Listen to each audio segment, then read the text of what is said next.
May I, with respect, Mr. Speaker, refer you to page 6. Page 6 of your committee's report, paragraph 7.1. And having listened to the last speaker, and Mr. Speaker, your good self, paragraph 7.1 reads, the committee is of the considered view that the instruments satisfy the legal imperatives provided in Article 7 of the 1992 Constitution. It is my firm belief that in that paragraph must be the recognition of the Parent Act, which is driving these regulations. So the chairman of the committee and members of the committee, Article 11 satisfies the constitutional mandate that the instrument be laid before Parliament, and it be laid. I've seen it in the next paragraph. I see a reference to Parent Act in the third line, but be specific. This Parliament, you say House of Record, put in Act 1124 of this year, because before you come to the satisfaction of the constitutional imperative, you must have satisfied the legal requirements in your own report. Paragraph 40, and Mr. Speaker, I referred to it, contains any matter which in the opinion of the committee should more appropriately be dealt with in an act of Parliament. Then you add A, it's in accordance with the provision of the Constitution or the Act under which the regulations are being made. So the Act is 1124. You ought to recognize it in your report. Then, Mr. Speaker, finally, this engagement was necessary because, page 5, this engagement was necessary because pursuant to Article 11.7 of the Constitution. And then, Mr. Speaker, this one, I need your guidance. Page 5, second paragraph. This engagement was necessary because pursuant to Article 11.7 of the Constitution, a legislative instrument cannot be modified once it is laid before Parliament. I am not sure. Absolutely. So help me. And even that, the authority is a Supreme Court ruling on the matter, not reference to Article 11.7. It's a Supreme Court which so that you cannot add nor subtract from it. That is why you do prelaying, but not to say Article 11 modify. Thank you, but you can say Article 11. Sir. Mr. Speaker, with this comment, I support that the regulations be adopted by the House. I thank you. Speaker, not to rehash the nuance involved in this report, but fact might be told that the concerns globally in terms of environment is revolving. Right from Paris Agreement down the lane, 1997 Kyoto Protocol was passed, concerns about greenhouse gas emission, and particularly pollution of the environment and air quality. Speaker, has come up strongly as an important concern and a narrative that the world should be showing concerns about. Now, we have, in developing countries, we have often undermined and taken lightly the effects of air pollution on our health. And fossil fuel is adding on. Europe is departing, and now even China, with greatest respect, who has often been described as involved in a lot of the usage of fossil fuel. China, as of last year, invested over billions of dollars in renewables. So the world is departing from fossil fuel, all because of its effect on our health. And it's becoming increasingly clear that if nothing is done, the world today and tomorrow will be more risky for humanity and for us to live in. It concerns about ratings of countries, especially in the context of carbon credit. Countries which are able to adopt and domesticate these international conventions into their domestic regulations, and legal regimes are standing better stead to plow in the benefit of the carbon credit and what accrues to other countries who are positioning themselves well. We passing this regulation possesses Ghana well. It possesses Ghana well. So just last week, a relationship between Ghana and Switzerland in the area of carbon credits fetched Ghana over $1.6 million just in the area of carbon credit. And it's free money, low-hanging fruit that can easily be accessed by developing countries. I am particularly happy that these regulations will be passed, but what is critical is enforcement. When I looked at the report, the area of engagement, stakeholder consultation, I didn't see any consultation done with the Ministry of Transport, because we have an existing policy on EVs, electronic vehicles. And these electronic vehicles has an interface with air quality and air pollution. So I am looking at the enforcement, and these Ministry of Transport is critical in the enforcement of this regulation. So I guess we need to create a better awareness beyond the EPA and get all relevant authorities to be on board in the enforcement of this regulation. But it is big push and big credit to Ghana in terms of our environmental ratings. And I believe that there's a lot more that we can benefit after the passage of this report. The adoption of this report. Speaker, particularly if you look at page 8, paragraph 80 of the report, which is, of course, the conclusion, they sum up all the issues as follows.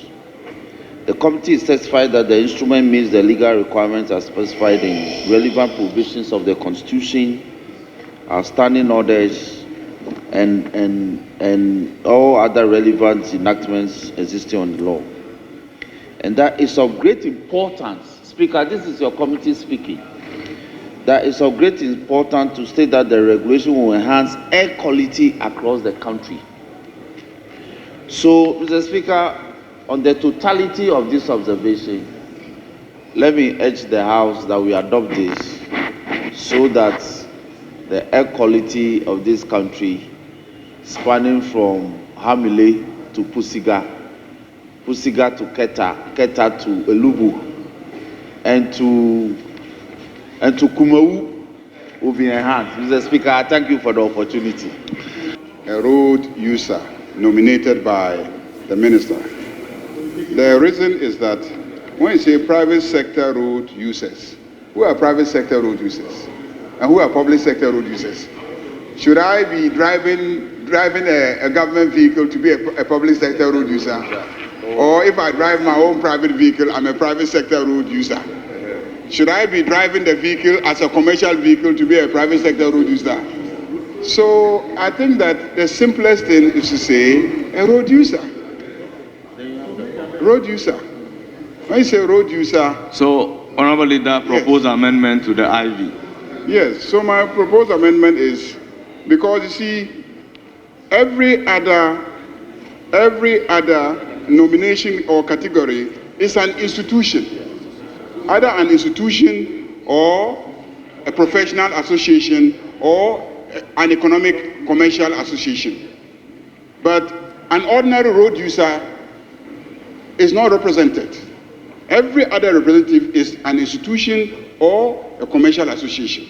But I think the idea is to bring in just an individual. And so to make it very simple, just say road user nominated by the minister. And all of us are road users. It could be you, it could be any other person, just so that they can bring on board at the deliberations of the board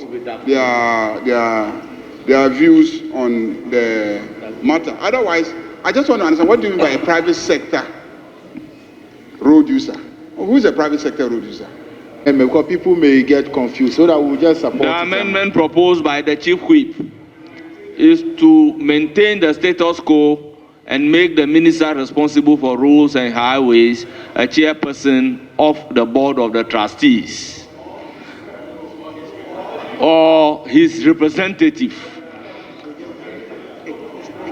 So I would, when it is carried, I would direct the draft person to pick the correct rendition from the existing act.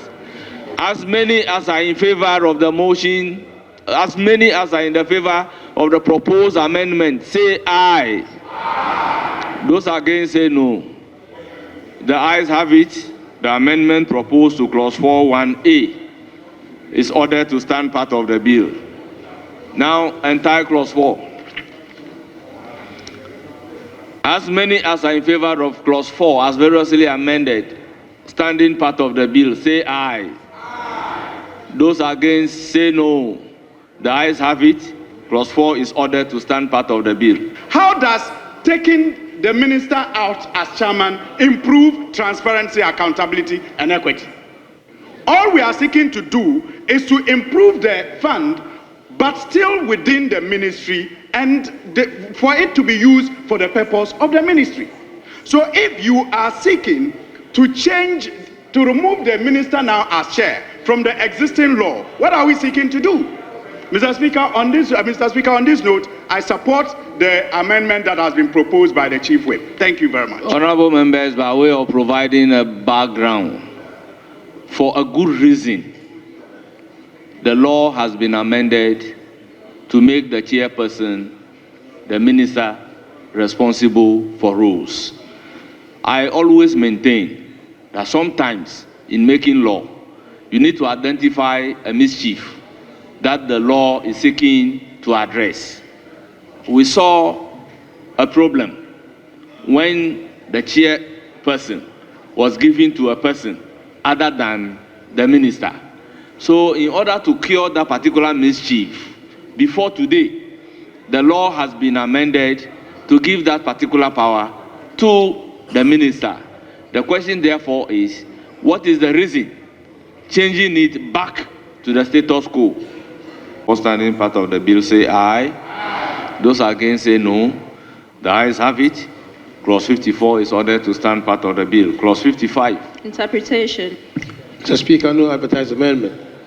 Honourable members, it is for the consideration of the House. Any proposed amendment to clause 54 to clause 55? Any proposed amendment to clause 55?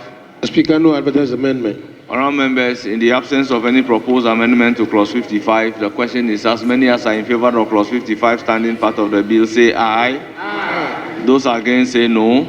The ayes have it. Clause 55 is ordered to stand part of the bill. Clause 56. Repeal and savings. Chairman of the Mr. Speaker, no advertised amendment. It is for the consideration of the House. Honourable members, any proposed amendment to clause 56?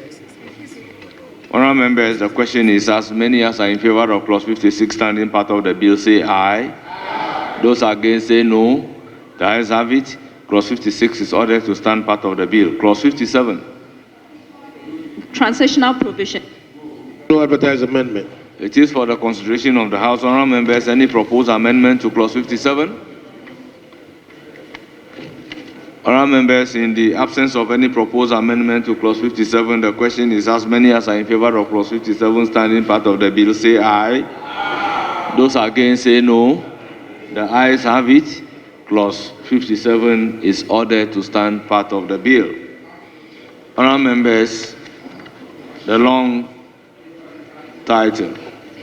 An act. Yes. If we may humbly look at the second consideration in respect of clause 50, the interpretation clause 55, in respect of emergency works. Under we are defining emergency works, but in the belly of the bill, we didn't use emergency works. We say emergency maintenance. So if Minister, if we can reconcile. Okay, great. So if we can, Speaker, You see, they have defined emergency maintenance and they've defined emergency work. Oh, I see. Okay, Speaker, then I'm guided. Long title.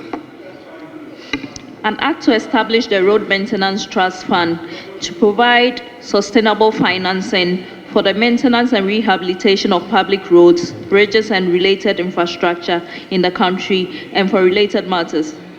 Chairman of the committee. No advertised amendment. It is for the consideration of the House. Any proposed amendment?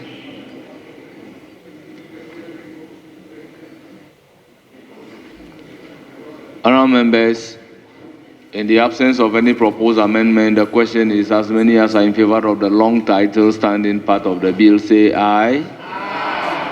Those against say no. Honourable members, the ayes have it. The long title is ordered to stand part of the bill.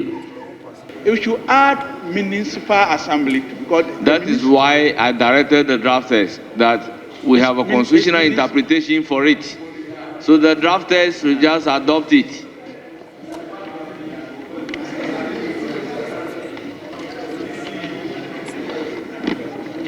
It's a regular rendition, constitutional provision, so they will adopt the correct rendition.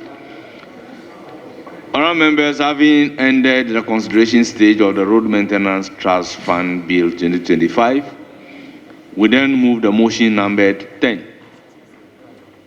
Minister for Roads and Highways, you may move the motion numbered 10. Motion captured as item number 10 on order paper addendum be taken today. Mr. Speaker, I so move. Honourable members, the question is as many as are in favor of the motion numbered 10 for the third reading of the Road Maintenance Trust Fund Bill 2025 at page 3 of order paper addendum. Say aye. Aye. Those against say no. The ayes have it. The motion is adopted. An act to establish the Road Maintenance Trust Fund to provide sustainable financing for the maintenance and rehabilitation of public roads, bridges, and related infrastructure in the country, and for related matters. Honourable members, the Road Maintenance Trust Fund Bill 2025 is duly read the third time and passed.